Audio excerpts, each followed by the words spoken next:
time it is!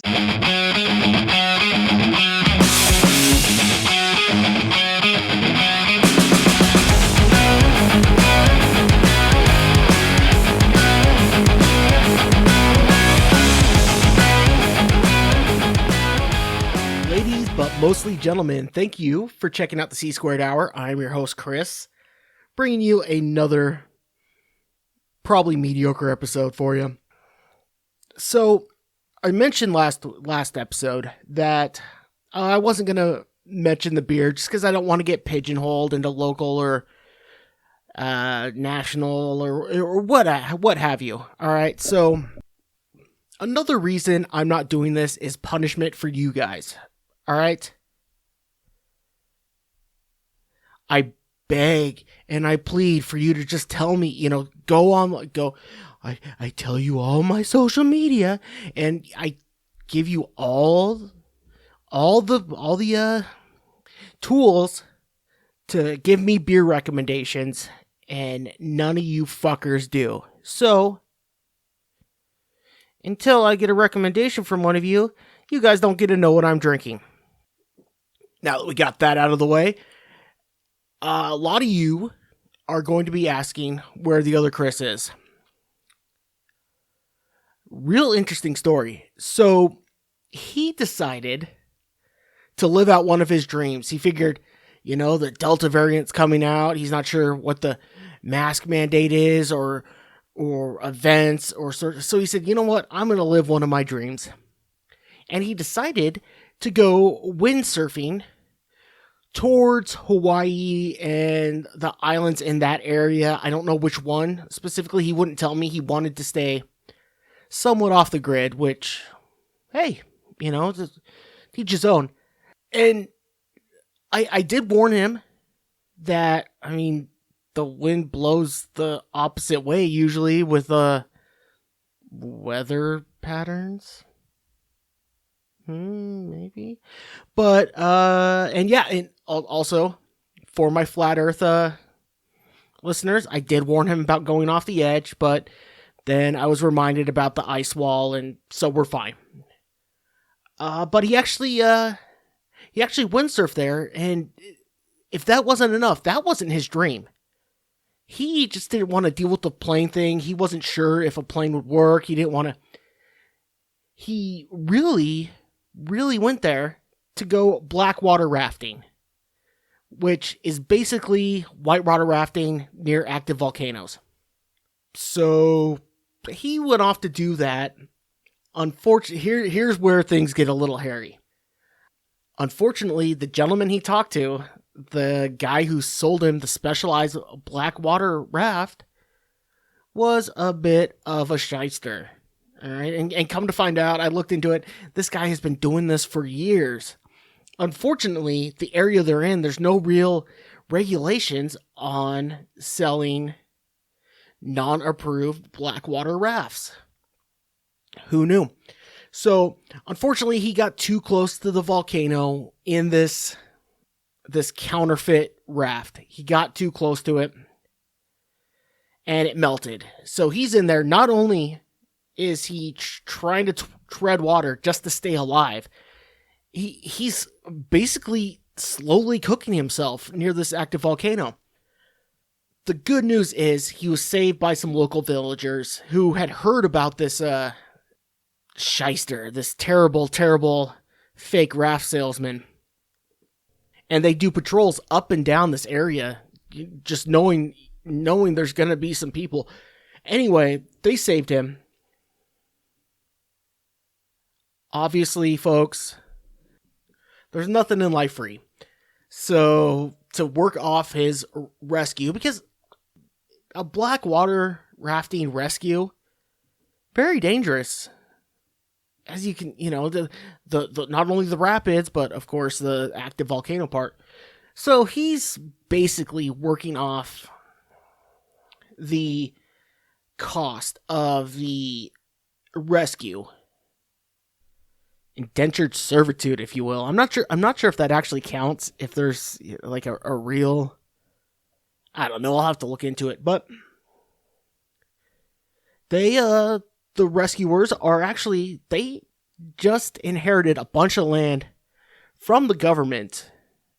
It's not quite a 40 acres and a mule situation, but there's definitely the government wanted to keep them quiet about something.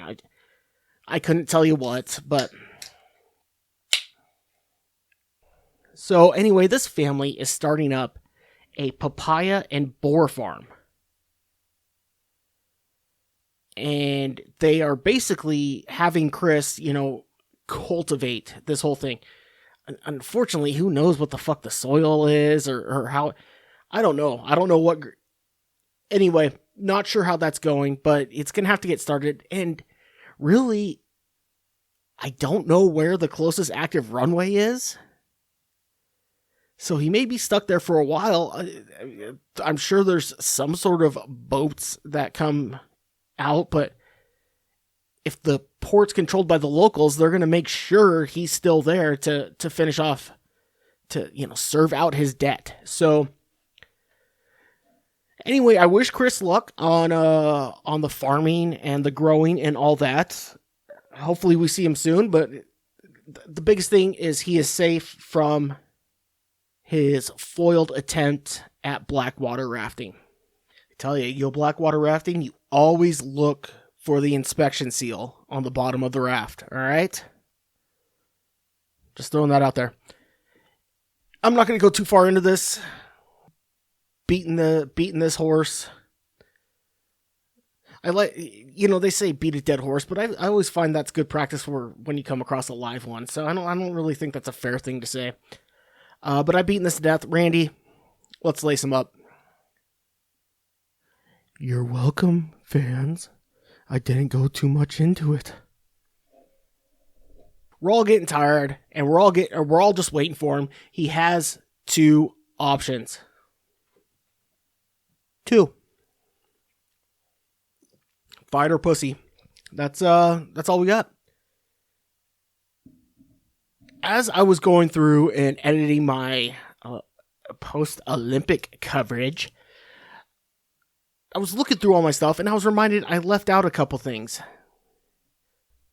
So I'm going to basically finish up my Olympic talk with the last 2 points I wanted to make. Point 1. If it's a solo event, the country didn't win shit. All right? If it's a solo event, the person involved in that event is the one who won it. All right? You look at things outside the Olympics, and I mean, golf is the first one I'm going to go to, but tennis is the same way. And I mean, those are the 2 ones that, I mean, really, we watch as Americans on a regular basis. And I mean, of course, fighting. But you don't see a tennis player. You don't see after. Let me slow down here. I'm getting a little ahead of myself. Getting a little wound up on this, folks. Just because you're representing your country doesn't mean your country won. Okay? If it's a solo event, the country didn't win shit. All right? You watch tennis, and a player who's sponsored by Nike, after they win, you don't say, well, Nike won another Grand Slam. In golf, you don't say, Adidas won another tournament. No, the golfer did that. The tennis player did that while representing that company. All right? So if it's an individual event, it doesn't count towards the medals. Relays, go to the country. Team events, you could say Team USA because team.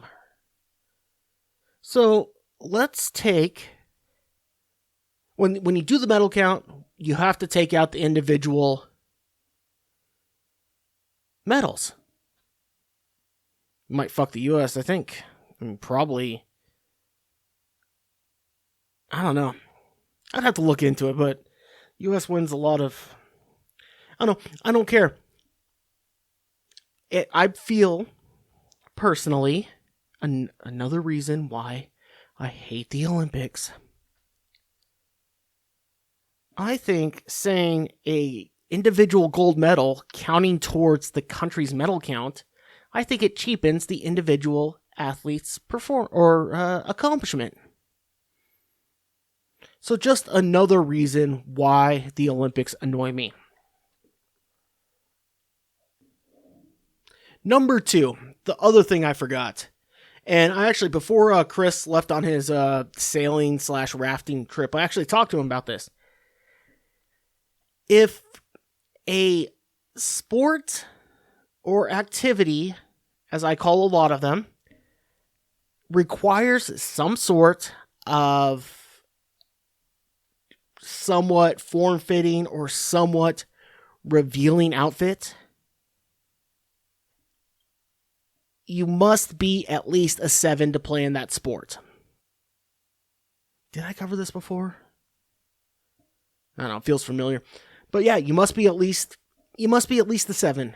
All right, I jump on, throw on women's volleyball to get a pre-chub, and I'm watching a bunch of 2s and 3s that are surfboards jumping around. You can't even do it. One of the main reasons you watch and look, I'm not a bigot, all right? You could be a 7 in your own country. I know a 7 in Brazil is different than a 7 in Slovakia. You could be a 7 in your home country. You just got to be a 7, okay? That shall conclude my Olympic talk until the Winter Olympics, if we have them, because it's in China, and the whole pandemic, if that whole thing's going on, who knows? One of the big reasons this episode is late, there's 2, I was out of town, and when I got back, I figured it was so close to the Pacquiao fight. I'm like, I gotta watch the Pacquiao fight first before I record another episode, and it would just be stupid. I'd have to release 2 episodes within. I'm an idiot because I'm basically gonna have to release 2 episodes within 3 days. Anyway, I digress. Watched the Pacquiao fight. Was supposed to fight Spence, fought Ugas. Pacquiao loses in a unanimous decision. I know you have tax problems, bud, but your career's over. Manny, your career is over. You looked old. You looked too old to be in the ring. Not Muhammad Ali old in his last fight, but too old to be there. You could say he took Ugas, who technically a belt holder, took him to the scorecards, took him the whole way, which is fine. But Ugas is 1B in the welterweight division. All right, I even put a few non-belt holders above him. You look at the names: Spence, Porter, Crawford, even Thurman, even though he already beat Thurman. I doubt he's going to do that again. Ugas is so far below those guys. And if he was able to take you to the cards, you're fucking lucky Spence got hurt. Because even though it's his first fight back from the car wreck or the car accident or whatever, a Spence at 75% knocks you out in 8 if Ugas takes you to the cards. So Manny, figure out another way to make your money. Here's what you do. Sign up with EA Sports and get another fight night going. All right? EA Sports, I'm talking to you. UFC, I've tried playing them. Kind of sucks for a PlayStation. I know everyone does it, but there's just... Fight night. Need a new fight night. Manny, start working with You have connections with Top Rank. You have connections with PBC. I know you have connections with Golden Boy. You could get the fighters out there. So just do that. But you're done in the ring, buddy. I don't know. Maybe fight Kell Brook, another guy who's past his prime, who's washed up. Maybe do that, but it's over for you, buddy. I wanted to have so much more to talk about with this. It was so big. Spence backing out and you guys coming in, but really all it was just. It wasn't even you guys showing how good of a fighter it was. It was showing that Manny has finally lost a step. Losing the last 5 rounds to Thurman in his last fight obviously took him out of it, because in that fight, he got ran in the last 5 rounds. The only thing that saved him was knocking down Thurman in the first or the second. I don't know, I'm a fucking idiot. Just stop, buddy. It's over for you.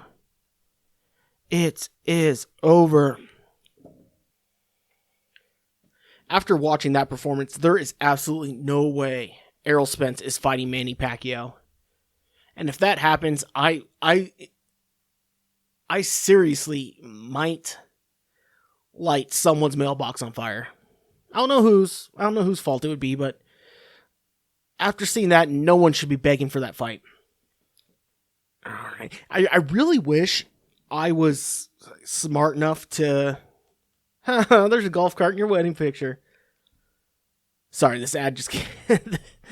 this ad just came up for this really fancy country club, and they're showing the weddings, but you're paying 6 figures to join this country club, and your daughter's wedding has golf carts in the background of the pictures. You might want a refund, buddy. Anyway, I wish I was interested and smart enough, and quite frankly, committed enough to give a shit about one topic enough to talk about it for an hour every fucking week.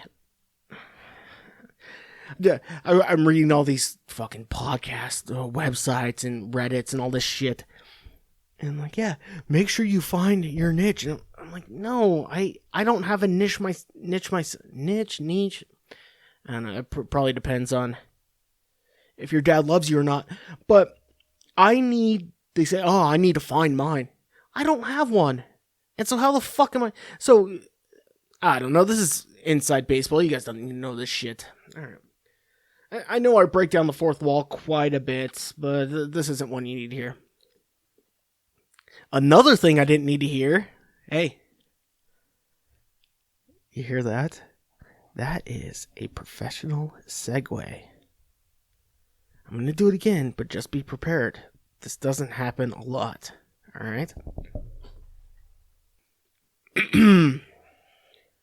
Another thing I didn't need to hear. Weezer's new cover of Enter Sandman. I knew you guys would love that segue. Yeah, just finally heard that over the weekend on one of the satellite radio music channels. And what I have to say, there was one redeeming quality of it, alright? Towards the end, you had everything stop and you played the Buddy Holly riff in the middle of the song. Which was cool. But beyond that, why? Why? Stop with the fucking covers. There is not a... I have not heard a Weezer cover that didn't sound exactly the same as the original. The big one that came out a couple years ago, Africa. Yeah. Oh, wow. How great is this? How great... It wasn't. It was great because you guys liked the Toto version. That's why it was great. And this was another thing. It didn't sound different or better or... No, it just sounded... If you're a famous band and you're going to do a cover, If you have a record deal, make the cover sound different. If not, you may as well just be playing some bowling alley in Des Moines. God, that was mean. That was mean to bowling alleys. But if you're gonna make it sound the same, you're a cover band. Okay? Be a cover band then. Go play your bars. Go. Weezer, just stop. Just stop. I've always thought they were kind of overrated anyway. Just in my personal opinion. If you look at the generation and the people they're supposed to be speaking to and that whole, they're so much better. The LA, the white guy punk LA scene in the 90s. There's so much better out there. And for some reason, I don't know why, Weezer got popular and... Oh, God, I sound like such a tool. I don't know why the mainstream decided Weezer was the group out of all those to push. But whatever, I've always thought they were overrated, and now they're doing shitty covers. Are we going to say maybe I was fucking right all these years? That's another reason Randy and I need to fight. We've had that Weezer argument quite a bit. I've called him overrated. Well, look at the dumbass covers they're doing now. Once again, I was right, bud. Man, for as annoyed and unorganized as I usually am, I'm pumping out a lot of different shit out here. What am I, like 6, 5, 4 topics deep? I don't know. Pretty damn good for me. My annoyance may be coming from I made a huge mistake over this last week. I actually read the news. That's right, folks. I actually read the news. Not just the headlines. I didn't just read the headlines and make up my own news stories based on the headline I saw. No. I read the news. I remember why I don't do that. Hades fucked again, or I hear a lot of shit about Hades. Hades had, what, in the last 5 years, like at least 3 disasters hit them? I don't know, but yeah, Hades fucked. Afghanistan's fucked again. Good thing. You know what? Know what we need this time? Know what we need in this time of turmoil in Afghanistan and confusion? You know what we need? We need George W.'s opinion. The guy that even the majority of hardcore right-wing Republicans can agree didn't handle that whole situation the best. That's the opinion we need. We need that guy's opinion. I haven't seen any backlash from it, so who knows. But over the last 6, 7 years, we turned the corner on you, Bush. You're the good guy now. You had an entire stadium cheering you when you threw out the first pitch. That wouldn't have happened 6 years ago. You're back. You're back. You are October 11th W. Maybe not that popular. But you're back. Shut up. Shut up. All right? Just ride this out. Remind everybody, hey, you lost me, and the next Republican you got was Trump. I ain't so bad. Let people think that. Don't throw your 2 cents into the whole Afghanistan problem. You're gonna lose all your goodwill, bud. I don't know. And now looking into this, the Taliban's the good guys. The UN, even the US is considering helping the Taliban. What?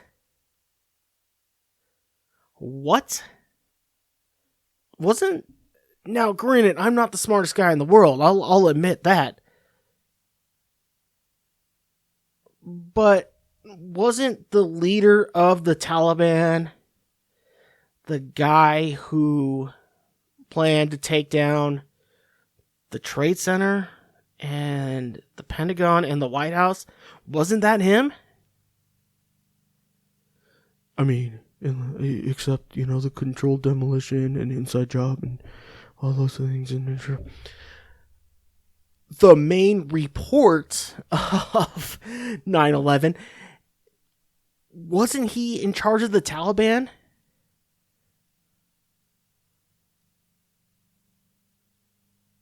Now they're the good guys somehow?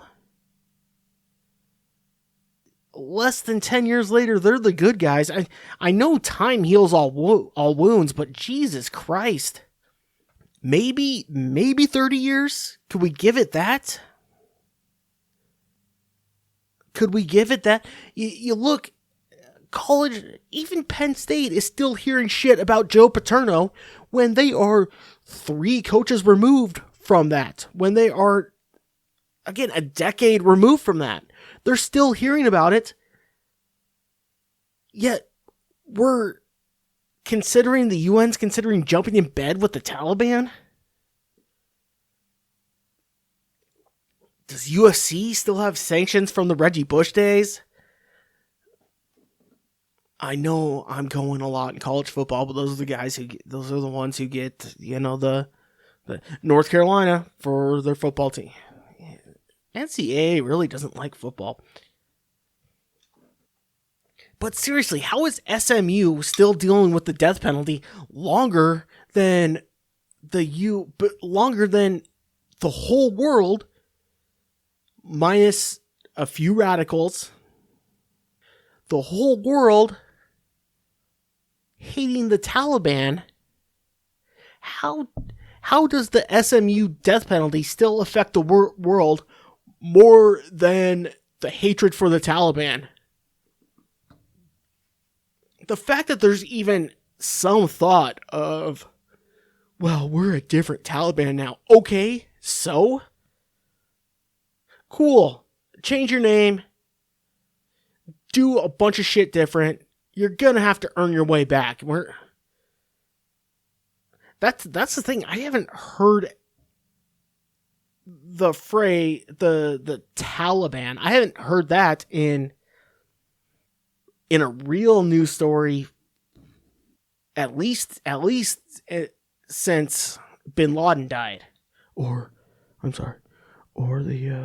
we reported that Bin Laden died even though he died in 06 or 02 or whatever the fuck my main listeners think.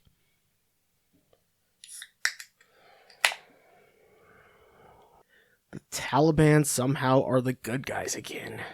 Or not even again, are the good guys. I mean, although I don't know if we did it directly, but didn't we arm them in the Cold War? I don't know if it's the Taliban or Afghan, whatever. I can't be the only one that's slightly annoyed by looking at that headline. And I read it in the story a little bit, and I'm not going to go too deep into it. I'm going to let the fucking Ivy League people and the real political commentators go deep into it, and well, it's because I'm a little dumb and don't want to put my foot in my mouth. But it's a new Taliban. We're not the Taliban of old. Okay, but you're still the Taliban. I'm kind of annoyed reading those articles. It bugs me. It bugs me as, in essence, a draft dodger over here. I can't imagine what people who served and got injured or watched friends die or had family members die in Afghanistan. I can't imagine what they are thinking when they see that the UN is potentially going to be working with the Taliban. That's who killed people in Afghanistan. If you lost or if you were injured in Afghanistan, It was from the Taliban. Now all of a sudden we're just, well, we're new to Taliban, so it's cool. I don't know how that can't really piss off people in that situation. If you're not super pissed off about that as a former Afghani veteran or Afghani war veteran, or I don't even know how to phrase it. You could say Desert Storm, but Operation Iraqi Freedom, but that wasn't that whole thing's a mess. Again, George W., shut up. You couldn't even name the first war before you jumped into the other one. At least name. At least wait long enough for a name to happen. Desert Storm, the Great War, World War II. As Americans, we managed, until George W., to wait until the war had a name before we started a new one. Granted, we didn't wait too long, but we managed to wait. Christ, where was I? Oh yeah, so if I were someone who was directly affected by that, and I wasn't punching the shit out of my wall or yelling at my neighbor at 12 in the morning, 12 in the morning, 2 in the morning, whatever. If you're not doing that, you're a better man than I, or woman. You are a better person than I am, because if I read those headlines and I was directly affected, I would be seriously bent. Seriously. I've already seen a bunch of memes and, things like, oh, how Biden handled this. He's handling this terribly. It's a tough thing to fucking handle. All right? I'm not a Biden apologist by any means, but this one's a little fucking goofy. I'll give him that. I know he has he been in Camp David the entire 2021? I haven't seen much of him, but yeah, he did have to, cut his vacation early to... I don't blame him if he handles this poorly, because it's fucking weird. It's weird, right? Basically, the UN is talking to the Taliban, and the US is supposed to talk to the Taliban like they're the good guys. But underneath it all, the Taliban aren't letting people leave if they want to. So I don't know. Anyway, Biden, I'm giving you, and I'm sure someone in your cabinet or someone close to you is a fan of mine, because why wouldn't they be? I'm giving you a slight pass, all right? If you handle this poorly, or if you have trouble handling this, I'm giving you the pass. No one else is going to. No one on the right's going to. But if you need an ear, feel free to give me a call. All right? I got you, bud. It's a fucked up situation. What the hell do you do, right?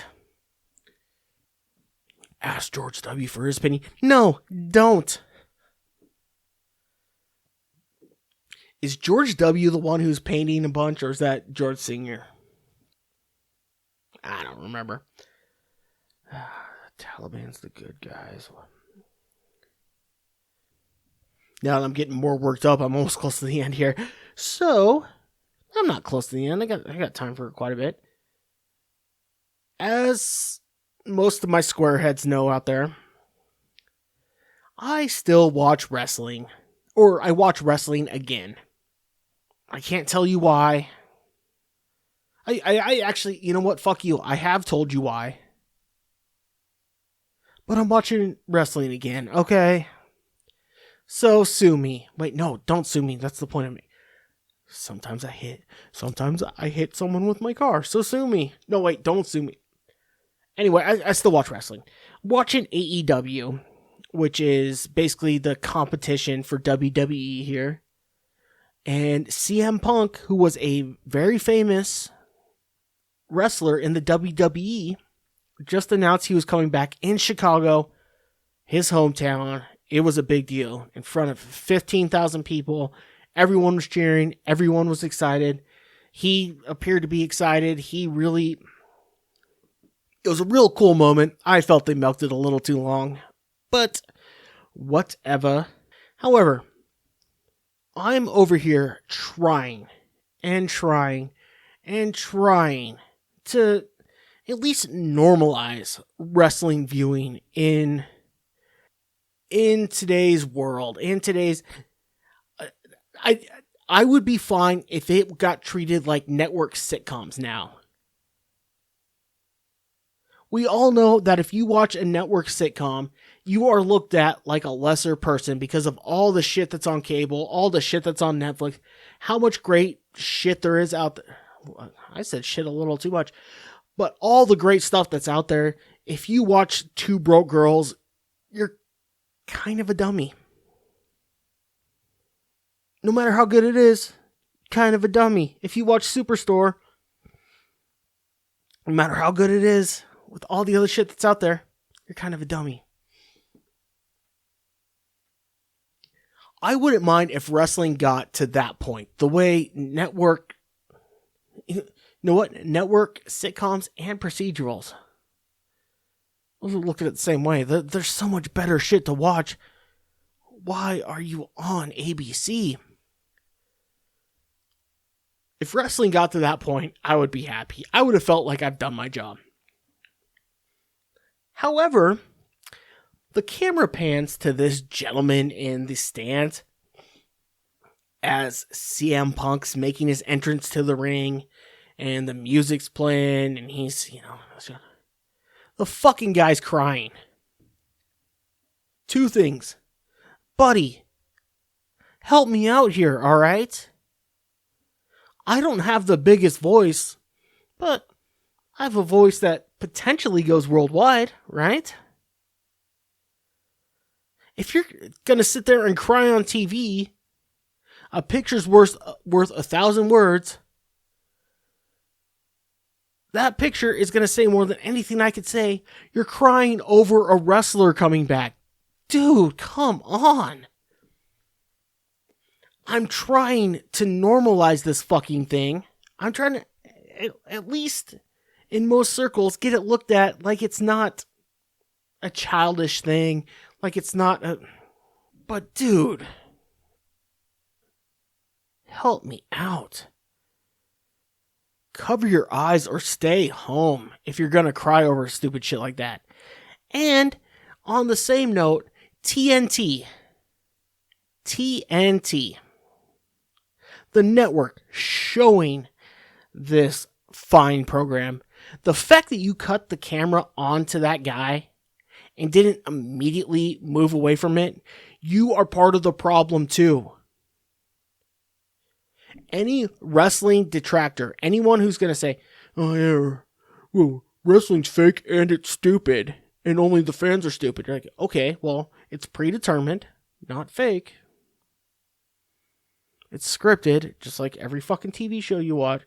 See, and now here I go. Now I'm sounding like a cocksucker because I'm defending wrestling like a fucking... No, I watch it. It's funny. It's interesting to me. That's it. But every detractor who talks shit about wrestling throws on that episode and says, yeah, all the fans are idiots. Look at this guy crying because a wrestler signed a contract with... And they're right. So TNT, you're building momentum with your new brand. Don't show those people. You could show the crazy fans without showing the mentally unstable fans. There's a difference. The guys at the front row who are yelling and screaming, who are drunk playing along with the show. Show them, but not the nutty guy in the third row who's crying over this. That's not a good look. No matter, oh, look at the emotion this brings out. No, you don't want that emotion shown up. WWE just keeps bringing back old fucking guys. Alright, I need to calm myself down, wind down. Obviously, I'll talk about Jeopardy. Alex Trebek doesn't want anyone to steal his job. Alex Trebek really, really doesn't want Jeopardy to continue. He really doesn't want anyone taking his job. I don't care. He's doing it from the grave. I don't know whose ear he has. I don't know who's the medium at, or who his soul is puppet mastering at the Jeopardy headquarters. But yeah, he's finding a new host for Jeopardy has been nutty. And it's who cares? Who cares? The reason they're getting rid of people is it's all for internet people. It's not for the reason they're getting rid of the host isn't for the people who watch Jeopardy. It's for cunty Twitter fingers over there who just see the headline and then search this guy's name, and all of a sudden, I guess I should probably give a little bit more of a backstory to make my point. So this dude Richards apparently worked for The Price is Right. I don't know. I don't even know the guy's first name. Mike, George, I don't know, Richards. I don't know. This dude Richards, who was announced was going to be the new Jeopardy host, had to step down because apparently he, while with The Price is Right, and I'm just reading reports, I could have read this wrong. I was actually reading it now, so a little buzzed. But apparently he was sued, and he was known to disparage women, Jews, and poor people. And there's depositions and court documents, or there potentially is, or whatever. They're out there that say that. Well, Alex from the grave probably brought that out, right? Ain't no one taking his job. Well, they announced the that one broad who was on the Big Bang Theory, Blossom, whatever the fuck her name is. She is going to take over the hosting. It was going to be those two splitting the duties for a while. But she's getting shit for tweets that potentially looked like she's an anti-vaxxer, and interviews that seemingly to a lot of people defended Weinstein. Yeah, there we go. Weinstein apologist and anti-vaxxer. That's the headline. So they're bringing her on, and I thought she was done because of those, but apparently now that homeboy was sued over women, Jews, and poor people, she's back in the fold. I was under the impression that she was already out because of those things, but again, I don't follow this stuff. If I didn't read the actual news this week, call back to earlier in the episode, another professional thing that people do in these. If I hadn't read the real news, I could have followed up more on Blossom and the anti-vaccine, but I thought she was already out of the running for those things. So, but apparently not. Well, now we're back to the front runner, Ken Jennings. That's the report. He's the front runner for the full-time hosting thing now. He was already canceled from it. They already tried to get rid of him from that job. There's the whole thing where he defended, quote-unquote, Bean Dad. If you don't know who that is, look it up. It's this guy who, as a joke, was saying, he made his daughter... As a joke, he said, I made my daughter... I didn't let my daughter eat for 3 days till she learned how to open a can of beans. And Ken Jennings went along with it. And then there were some other stupid jokes that he or Ken Jennings laughed at it, and there's other stupid jokes that he tweeted or whatever. Apparently, that's not as bad anymore either. It's like, well, if we're going to keep an anti-vaxxer and Weinstein apologist as a host, that ain't as bad. So we'll be okay. Fucking Jeopardy. I have a serious question for you, and now that Trebek is gone, and even I would say within the last 7 years, is there anybody watching Jeopardy who really gives a flying fuck who the host is? At this point, aren't the Jeopardy viewers basically just people who throw the TV on while they're cooking dinner? See, good joke because no one cooks dinner. And, fuck, I didn't need. I really shouldn't have cracked this last beer because this is not going as well as I thought I would. The whole Anyway, to sum it up, Alex Trebek doesn't want anyone hosting it, or he has someone in mind. Isn't anybody they're naming, so he's gonna keep getting all the hosts canceled until his ghost or his spirit decides who the right one is. Alright, like I said, once again, this is the leaking oil minute. I say leaking oil a lot because that's what I'm doing right now. So that is probably, that's the end of this week's episode. I hope you all enjoyed it. Once again, I'm not telling you what beer I'm drinking because I'm going to make you fuckers do some homework. I spend upwards of 4.5 hours on this a week. 4.5 hours. That's right, folks. That's right. All you have to do is fucking tweet me a beer. I don't care if it's Natty Ice. Just fucking tweet me a beer and I'll drink it and shout you out. Because of that, you don't get to know what I'm drinking right now.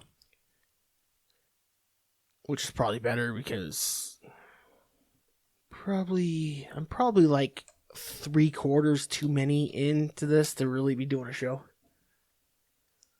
Beyond that, hit me up if you guys see some news stories, have any ideas, hit me up on social media, Twitter, Instagram, Facebook, YouTube, email, all those sort of...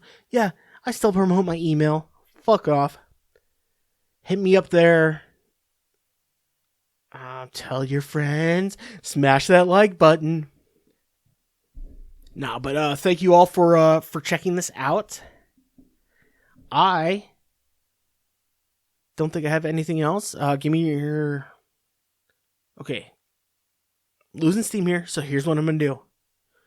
Quick wind down. Hit me up, social media. Give me beer recommendations.